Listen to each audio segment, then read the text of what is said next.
अगर मैं तुमसे पूछूं तुम्हारा माइंड कहाँ है, तुम शायद अपने सर की तरफ इशारा करोगे। लेकिन यही सबसे बड़ी गलतफहमी है, क्योंकि ब्रेन और माइंड एक ही चीज़ नहीं है।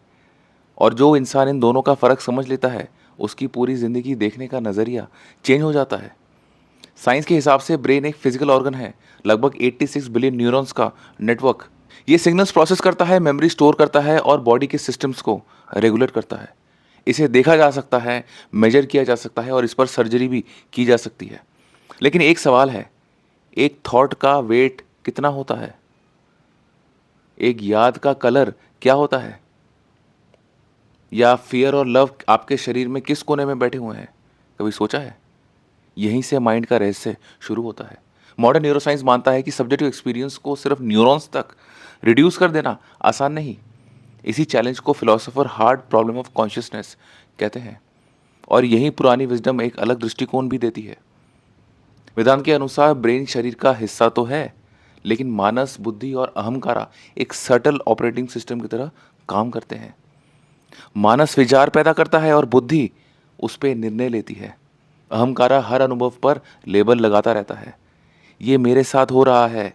लेकिन सबसे गहरा पॉइंट ये है, तुम इनमें से कोई भी नहीं हो।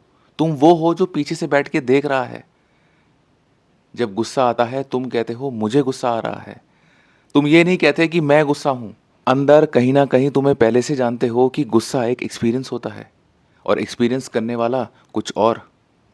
इसी को साक्षी भाव कहा गया है, द विटनेस। और इंटरेस्टिंगली मेडिटेशन पर हुई रिसर्च बार बार दिखाती है कि जब लोग अपने थॉट्स से आइडेंटिफाई करना कम कर देते हैं, उन्हें ऑब्जर्व करना सीख जाते हैं, तो स्ट्रेस, रूमिनेशन और मेंटल सफरिंग भी काफ़ी हद तक कम हो जाती है। जैसे अलग अलग परंपराएं एक ही सच की तरफ इशारा कर रही है। ब्रेन आपका एक इंस्ट्रूमेंट है, माइंड उस इंस्ट्रूमेंट पर चलने वाला सॉफ्टवेयर है। लेकिन तुम ना सॉफ्टवेयर हो, ना हार्डवेयर हो, ना इंस्ट्रूमेंट हो। तुम वो अवेयरनेस हो जिसके बिना दोनों का अनुभव संभव ही नहीं। जिंदगी की सबसे बड़ी डिस्कवरी दुनिया को समझना नहीं है, बल्कि ये देखना है कि जो माइंड को देख रहा है वो कौन है। अगर बात में थोड़ा भी दम लगा तो कमेंट सेक्शन में लिखो, I am beyond mind and body, and follow me for more.